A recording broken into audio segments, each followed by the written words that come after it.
ఓం గం గణపతయే నమః. ఓం శ్రీ మాత్రే నమః. ఓం శ్రీ గురుభ్యో నమః. ఇప్పుడు మనం శనిగ్రహం యొక్క మార్పు కాదండి, వక్రగతి. అంటే మార్పు అంటే శనిగ్రహం చాలా మందికి మార్పులు ఇస్తుంటాడు.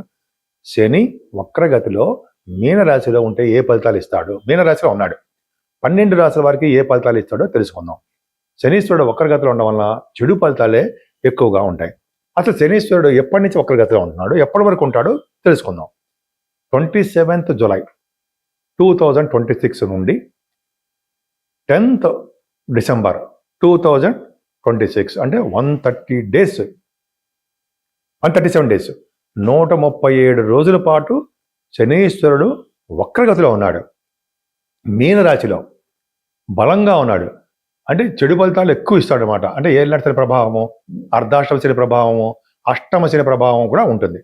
ఇప్పుడు మనం 12 రాశుల మీద ఆయన యొక్క ఇన్ఫ్లుయెన్స్, ప్రభావం, చెడు ప్రభావం ఎలా ఉంటుందో తెలుసుకోబోతున్నాం. కుంభరాశి వారికి మీ రాశ్యాధిపతి ద్వితీయ భావంలో వక్రగతిలో ఏలినాటి ప్రభావంలో ఉన్నాడు. అంటే చెడు ఫలితాలే మీకు ఎక్కువ ఇస్తాడు అని ఖచ్చితంగా రూఢి అయిపోయింది. అంటే మీకు 5 నెలల పాటు డిసెంబర్ 10వ తారీఖు వరకు కూడా కొంచెం జాగ్రత్తగానే ఉండాల్సిందే మీ రాశివారు. పైగా మీరు ఎక్కువగా మాట్లాడుతూ ఉండడము, పరుషమైన మాటల వలన మీ తోబుట్టువులు, మీ బంధువులు, మీ స్నేహితులు, మీ భార్య గారు కానీ భర్త గారు కానీ మనస్థిమితం అదే మనశ్శాంతి అంటే ఒక విధమైనటువంటి ప్రాబ్లమ్ ఫేస్ చేస్తూ ఉంటారు. సాటిస్ఫాక్షన్ లేకుండా ఉంటారు. అంటే నొచ్చుకుంటారు, మనసు నొచ్చుకుంటుంది అంటాం కదా, అలాగా నొచ్చుకుంటుంది. అలాగే మీకు ముఖవచ్చరసు తగ్గుతుంది. అలాగే డబ్బు విషయంలో కూడా, ఫైనాన్షియల్ విషయంలో కూడా లోటుపాట్లు ఉంటాయి. ఎదుటి వాళ్ళని దగ్గర డబ్బులు తీసుకోవడము, అప్పులు చేయవలసి వస్తుంది కొంతమందికి. అలాగే శని వలన కుటుంబంలో దోషము, కుటుంబ వృద్ధి లేకపోవడము, కుటుంబంలో అశాంతి, చిన్న ప్రాబ్లమ్స్ రావడము జరగడానికి అవకాశం ఉంది.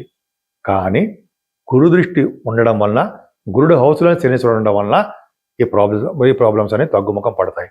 నీటి వలన ప్రమాదము, ముఖం మీద ప్రమాదము, పాదాల మీద ప్రమాదం, పాదాల వలన ఇబ్బంది కలగడానికి అవకాశం ఎక్కువ ఉంది. మోకాళ్ళ నొప్పులు కూడా రావడానికి అవకాశాలు ఎక్కువ ఉన్నాయి. మనం శనీశ్వరుడు గురించి చెప్పుకుంటామండి.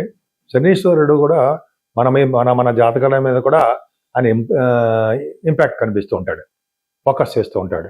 అంటే ఇటు గోచార రీత్యా, అటు మన పర్సనల్ జాతకాల రీత్యా కూడా ప్రభావం ఉంటుంది కూడా. అంటే ఏ దశలు జరుగుతున్నాయో అవన్నీ కూడా ఉంటుంది. దాని ప్రకారం కూడా మీరు మీ జాతకాలు తెలుసుకోవాలి అనుకుంటే date of birth, time of birth, place of birth ఉండాలండి. ఒక పక్కన గోచార ప్రకారము ఇబ్బంది పడుతూ ఉంటాం, ఇంకో పక్కన మీ మెయిన్ జాతకంలో కూడా ఏదో ఒక ఇబ్బందులు ఉండడము, ఈ జాతకాలు ఈ రెండు కాంబినేషన్ కుదరకపోవడము. అంటే ఒక పక్కనేమో గోచార ప్రభావంలో శనీశ్వరుడు ఇబ్బంది కలిగిస్తుంటాడు, ఓ పక్కన మామూలు మెయిన్ జాతకంలో కూడా ఏదో గ్రహం, ఏదో దశ మీకు ఇబ్బంది కలిగిస్తూ ఉంటుంది. కాబట్టి ఈ రెండింటి వల్ల ప్రభావం వలన కూడా మీరు బాగా నలిగిపోవచ్చు, అంటే బాగా కష్టపడిపోతూ ఉండవచ్చు. అందుకని చెప్పి జాతకాల పరిశీలన కూడా కంపల్సరీగా ఉండాలండి. ఓ పక్కన మంచి దశ జరుగుతుంది అనుకోండి, ఈ శని వలన వచ్చే చెడు ఫలితాలు కూడా తక్కువ ఉండడానికి కూడా మనం నేను చెప్పడానికి అవకాశం ఉంటుంది. కాబట్టి మీకు ఏమాత్రం అవకాశం ఉన్నా మీ జాతకం ఒకసారి రిఫర్ చేయించుకుంటే ఏమవుతుందంటే దానివల్ల వచ్చే ఫలితాలు బాగుంటాయి. ఎందుకంటే మీరు ఎవరో చెప్పిన మాట వినకండి. అంటే జాతకాలు సరిగా ఉండవు, జాతకాలు నమ్మకూడదు, జాతకాల వలన మనకి జరగవు అని కొంతమంది చెప్తూ ఉంటారు. అది వాళ్ళ ఇష్టం, అది వాళ్ళ యొక్క ఇది. కానీ మనం మన జాతకాలు తెలిసిన వాళ్ళం కాబట్టి, గ్రహాల మీద నమ్మకం, పట్టు ఉంది కాబట్టి మనం ఇలా చెప్పుకుందాం. ఏంటి, జాతకాలు నమ్మచ్చు, గ్రహాల యొక్క ప్రభావం నమ్మచ్చు, ఖచ్చితంగా వాళ్ళ ఫలితాలు ఇస్తారు. అంటే మనకు చెడు ప్రభావం తగ్గేంత వరకు ఆగి మంచి శుభ ఫలితాలు ఇస్తారు. అదే కోట్లు లక్షలు ఖర్చు పెట్టేస్తాం, అన్నీ ఏమీ ఉండవండి. మంచి జాగ్రత్తగానే ఉండొచ్చు. మీరు మీ జాతకాలు చూసుకోండి, ప్లస్ జాతకాలు చూసుకుంటూ జాగ్రత్తగా ఉండండి, ప్లస్ ఏలినాటి ప్రభావం గురించి మనం ఆలోచించు జాగ్రత్తగా ఉండండి. సరే, ఇప్పుడు మనం పరిహారాలు మరి ఏంటి తెలుసుకుందామండి. 12 రాశుల మీద శనేశ్వరుడు వక్రగతిలో ఉండి చెడు ఫలితాలే ఎక్కువ ఇస్తాడు. మంచి శుభ ఫలితాల కంటే చెడు ఫలితాలే ఎక్కువ ఇస్తాడు. మరి ఏం చేస్తే మనకి చెడు ఫలితాలు కొద్దిగా తగ్గుముఖం పట్టి కొద్దిగా మన ఆనందంగా ఉండేటికి ఏ ఫలితాలు ఇస్తాడు, ఏ చేసుకుంటే మన మంచి ఫలితాలు ఇస్తాడు, ఏ పూజ చేసుకుంటే ఇస్తాడు అనేది చెప్పుకుందాం. ముఖ్యంగా శనీశ్వరుడికి వక్రగతి ఉన్నాడు కాబట్టి అర్ధాష్టమ శని, అష్టమ శని, ఏలిన శని ప్రభావం ఇవన్నీ ఉంటాయి. వాటి నుంచి బయటపడాలంటే మన్య సూక్తంతో శనీశ్వరుడికి ఒక్క శనివారం అయినా సరే అభిషేకం చేయించుకోవాలి. మినిమం 7 శనివారాలు మామూలుగా తైలాభిషేకం చేసుకుంటూ 7వ శనివారం కానీ ముందు మీకు ఎప్పుడు శనివారాలు వినంటే అప్పుడు శనివారాలు మన్య సూక్తంతో, అంటే మన్య సూక్తం అంటే వేదాలతోటి ఆ వేద పండితులు చేస్తారండి. అది చాలా పవర్ఫుల్. శనీశ్వరుడిగా చేస్తే చాలా సంతోషిస్తాడు ఆయన. ఆయనకి మంచి వస్త్రం కప్పి, తెల్లటి బట్ట కప్పి, అంటే వస్త్రం సమర్పించి ఆయన కూడా చక్కగా పూజలు చేసిన తర్వాత 9 ప్రదక్షిణాలు చేస్తాం కదా, చేసిన తర్వాత మనం శివుడికి అభిషేకాలు చేయించుకోవాలి. ఇది కంపల్సరీ. మనిషి సూక్తం చేసిన తర్వాత శివాభిషేకాలు చేయించుకోవాలి. అంటే శివదర్శనమైన చేయాలి. చేసి మారేడు దళాలతో పూజ చేయించడము, శివుడికి మన ఇంట్లోనే మారేడు దళాలతోటి, పైగా మల్లె పువ్వులతోటి పూజ చేసుకోవడము, శివుడికి అభిషేకాలు చేయించుకోవడం చాలా చెప్పదగ్గ అంశం. అంతేకాదండి, శని ప్రభావం తగ్గాలంటే ఆంజనేయ స్వామిని పూజించాలి. ఆంజనేయ స్వామిని ఓం హరి మర్కట మర్కటాయ నమః, ఓం హరి మర్కట మర్కటాయ నమః, ఓం హరి మర్కట మర్కటాయ నమః అనే మంత్రాన్ని 108 సార్లు కానీ 108 సార్లు 1008 టైమ్స్ అంటే మనకి మన ఆఫీసులో మన హడావిడిగా ఉంటాం. ఒక 40 రోజుల పాటు, మీకు 21 రోజుల పాటు పూజ చేసుకోవడం వలన చక్కటి శని దోషం తగ్గుతుంది. అంతేకాకుండా శనీశ్వరుడు పవర్ తగ్గాలంటే, మనమే పవర్ తగ్గాలంటే ఆంజనేయ స్వామికి సింధూరం రాయించడము, తమలపాకులతో పూజ చేయించడము, ఆయనకి వడమాల సమర్పించడము, అప్పాలు నైవేద్యం పెట్టడం వల్ల శనీశ్వరుడు వలన వచ్చే దోషాలు చాలా మటుకు పరిహారం అవుతుంది. అమ్మవారిని పూజించడం మాత్రం ఎట్టి పరిస్థితుల్లో మర్చిపోకూడదు. దుర్గమ్మవారిని పూజించడం వల్ల, అభిషేకాలు చేయించుకోవడం వల్ల, చండీ హోమాలు చేయించుకోవడం వల్ల సౌఫలితాలు వచ్చి తీరుతాయి. మీకు అందరికీ తెలిసిందే అనుకోండి, ఒక శని మంత్రం చెప్తాను. నీలాంజన సమాభాసం రవిపుత్రం యమాగ్రజం ఛాయామార్తాండ సంభూతం తం నమామి శనీశ్వరం అంటూ శనీశ్వరుణ్ణి మన ఇంట్లో అయినా పూజించవచ్చండి.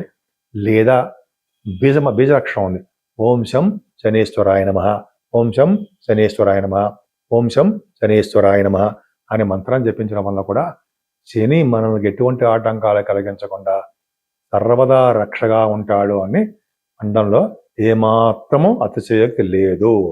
శనీశ్వరుడు ఎంత పూజిస్తే అంత శుభఫలితాలు వస్తాయి. రాజకీయ రంగంలో ఇప్పుడు చాలా ప్రాబ్లమ్స్ ఉన్నాయి. ఆ రాజకీయ రంగంలో భవిష్యత్తులో కూడా ప్రాబ్లమ్స్ లేకుండా, దేశాల మధ్యలోనూ లేకపోతే రాష్ట్రాల మధ్యలో కూడా శని వలన దోషాలు పరిహారం కావాలి కాబట్టి శనీశ్వరుని మూలమంత్రంతో కానీ అంటే మన్య సూక్తం కానీ పూజించడం వలన సర్వ శుభాలు కలిగి తీరుతాయి.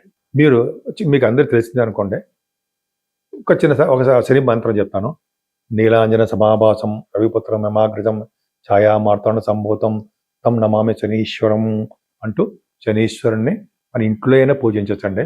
లేదా బీజాక్షరం ఉంది, ఓం శం శనేశ్వరాయ నమః, ఓం శం శనేశ్వరాయ నమః, ఓం శం శనేశ్వరాయ నమః అనే మంత్రాన్ని జపించడం వల్ల కూడా శని మనకు ఎటువంటి ఆటంకాలు కలిగించకుండా సర్వదా రక్షగా ఉంటాడు అని అనడంలో ఏమాత్రము అతిశయోక్తి లేదు. శనీశ్వరుడు ఎంత పూజిస్తే అంత శుభఫలితాలు వస్తాయి. రాజకీయ రంగంలో ఇప్పుడు చాలా ప్రాబ్లమ్స్ ఉన్నాయి. ఆ రాజకీయ రంగంలో భవిష్యత్తులో కూడా ప్రాబ్లమ్స్ లేకుండా, దేశాల మధ్యలోనూ లేకపోతే రాష్ట్రాల మధ్యలో కూడా శని వలన దోషాలు పరిహారం కావాలి కాబట్టి శనీశ్వరుని మూలమంత్రంతో కానీ అంటే మన్య సూక్తం కానీ పూజించడం వలన సర్వ శుభాలు కలిగి తీరుతాయి. మీకు అందరికీ తెలిసిందే అనుకోండి, ఒక శని మంత్రం చెప్తాను. నీలాంజన సమాభాసం రవిపుత్రం యమాగ్రజం ఛాయామార్తాండ సంభూతం తం నమామి శనీశ్వరం అంటూ శనీశ్వరుణ్ణి మన ఇంట్లో అయినా పూజించవచ్చండి. లేదా బీజాక్షరం ఉంది, ఓం శం శనేశ్వరాయ నమః, ఓం శం శనేశ్వరాయ నమః, ఓం శం శనేశ్వరాయ నమః అనే మంత్రాన్ని జపించడం వల్ల కూడా శని మనకు ఎటువంటి ఆటంకాలు కలిగించకుండా సర్వదా రక్షగా ఉంటాడు అని అనడంలో ఏమాత్రము అతిశయోక్తి లేదు. శనీశ్వరుడు ఎంత పూజిస్తే అంత శుభఫలితాలు వస్తాయి. రాజకీయ రంగంలో ఇప్పుడు చాలా ప్రాబ్లమ్స్ ఉన్నాయి. ఆ రాజకీయ రంగంలో భవిష్యత్తులో కూడా ప్రాబ్లమ్స్ లేకుండా, దేశాల మధ్యలోనూ లేకపోతే రాష్ట్రాల మధ్యలో కూడా శని వలన దోషాలు పరిహారం కావాలి కాబట్టి శనీశ్వరుని మూలమంత్రంతో కానీ అంటే మన్య సూక్తం కానీ పూజించడం వలన సర్వ శుభాలు కలిగి తీరుతాయి.